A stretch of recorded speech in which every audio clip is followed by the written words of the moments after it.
తాకట్లో ఉన్న మీ బంగారాన్ని విడిపించి ఆ రోజు ఆన్లైన్ రేటుకి కొంటాం. Sharma gold company. కానీ మీరు ఒక మాట అన్నారు, అమ్మ నేదురుమల్లి వాళ్ళ కూతురు అంటే ఆడపడుచు, మేనమామ chief minister of Andhra Pradesh, combined స్టేట్కి సొంత మేనమామ.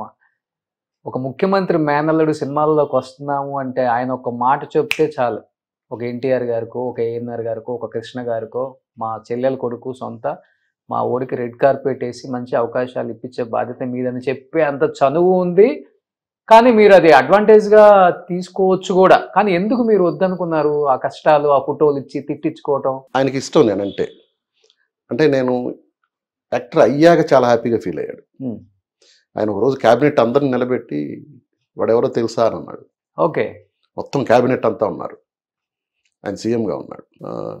సినిమా యాక్టర్ అండి, చిన్న నో నా మేనల్లుడు ఓకే, అంత గర్వంగా చెప్పుకునేవాడు. ఓకే. ఆయన ఒక్కసారి నేను ఇన్స్టిట్యూట్ అయిపోయాక ఆయన దగ్గరికి ఎందుకు వెళ్తే దాసరి గారికి ఫోన్ చేసి మాట్లాడాడు. మాదిరా నా మేనల్లుడు కొంచెం చూడు నారాయణరావు అని. బట్ ఇక్కడ ఫస్ట్ తెలుసుకోవాల్సిన విషయం ఏంటంటే రికమెండేషన్స్ మీద ఏది జరగదు. ఓకే. ఇండస్ట్రీలో రికమెండేషన్స్ మీద జరిగేది 1%, 0.1%. ఇక్కడ ఫస్ట్ కావాల్సింది లక్. ఓకే. ఫస్ట్ లక్, రెండోది టాలెంట్, మూడోది డిసిప్లిన్. ఈ మూడు మనకుంటే ఈ లక్ అనేది ఏంటంటే సక్సెస్. సినిమా సక్సెస్ అవ్వాలి, అందులో నేను చేసిన క్యారెక్టర్ సక్సెస్ అవ్వాలి. These all are depends on luck. రెండోది టాలెంట్. ఓకే. టాలెంట్ అనేది ఏంటంటే మనల్ని ప్రూవ్ చేసుకోవాలి. ఇంకొక అవకాశం వస్తే చేసుకుంటానంటే కుదరదు. నీకు వచ్చిన అవకాశాన్ని నువ్వు వాడుకోవాలి. మూడోది బిహేవియర్. మనం ఎంత ఎదిగినా ఒదిగి ఉండాలి. ఇవన్నీ అంత పెద్ద కుటుంబంలో పుట్టారు కాబట్టి చూసి నేర్చుకొని వచ్చారు. ఇక్కడికి వచ్చాక నేర్చుకున్నా. ఎందుకంటే ఇది ఒక మహాసముద్రం. ఇది దీంట్లో రకరకాల మనుషులు, రకరకాల ప్రవర్తనలు, ఇవన్నీ ఉంటాయి.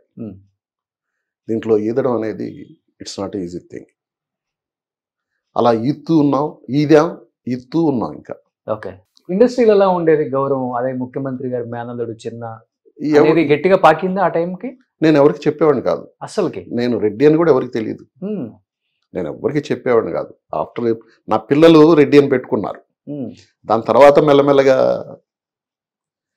ఈ మన సోషల్ మీడియాలోనే అవుట్ అయింది. కానీ నేను అసలు, ఎందుకంటే మా చిన్నప్పుడే మా ఫాదరు కమ్యూనల్ ఫీలింగ్ ఉండకూడదని మా రిజిస్టర్స్లో రెడ్డి అని తీసేసాడు. ఓకే. జితేంద్ర అనే ఉంటుంది నాది. అఫిషియల్ నేమ్స్ అన్ని జితేంద్ర అనే ఉంటుంది. Bank accounts, pan cards.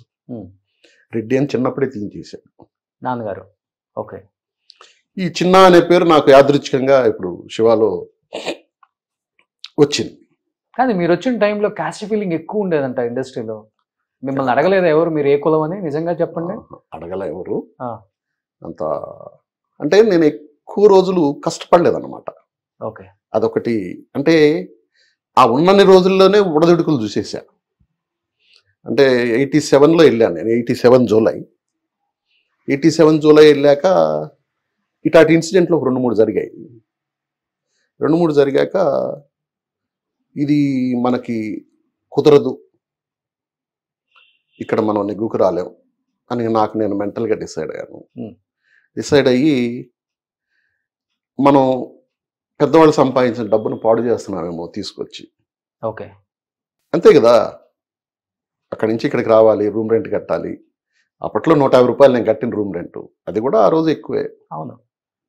350 rupees మెస్సకు కట్టేవాళ్ళం. ఇవన్నీ సాధించకపోతే ఏంటి? నేను ఒకవేళ అచీవ్ కాలేదు ఏంటి? ఎవ్రీ మంత్ 500, 1000 రూపాయలు వేస్ట్ చేస్తా వస్తున్నట్టే కదా. కారు ఉండేది అప్పుల్లోనే మీకు? కారు కొనగలిగినా నేను సక్సెస్ అయ్యాకే కొన్నా. సక్సెస్ అయిన వెంటనే కొన్నా. ఓకే. పైగా నేను ఎప్పుడు ఆటో కూడా ఎక్కేవాడిని కాదు, నడిచి తిరిగేవాడిని, బస్సులో తిరిగేవాడిని. ఒక స్టేజ్లో ఇంటికి వెళ్ళిపోయా. ఇది వద్దు మనకి అని వెళ్తే మా ఫాదర్ బాగా ఎంకరేజ్ చేశాడు. నువ్వు వెళ్ళు. ఆయన ఒక మాట అన్నాడు, గొప్ప మాట. హీఈస్ ఎ రిటైర్డ్ గవర్నమెంట్ ఎంప్లాయ్, ఎడ్యుకేషన్ ఆఫీసర్గా రిటైర్ అయ్యాడు. ఓకే. నువ్వు అంతగా ఇబ్బంది పడే పొజిషన్ వస్తే నా పెన్షన్ నీకు ఇస్తాను. ఇప్పుడు జీతం వస్తుంది, ఓకే, నాకు రాకపోయినా నా పెన్షన్ నీకు ఇస్తా, నువ్వు ప్రయత్నం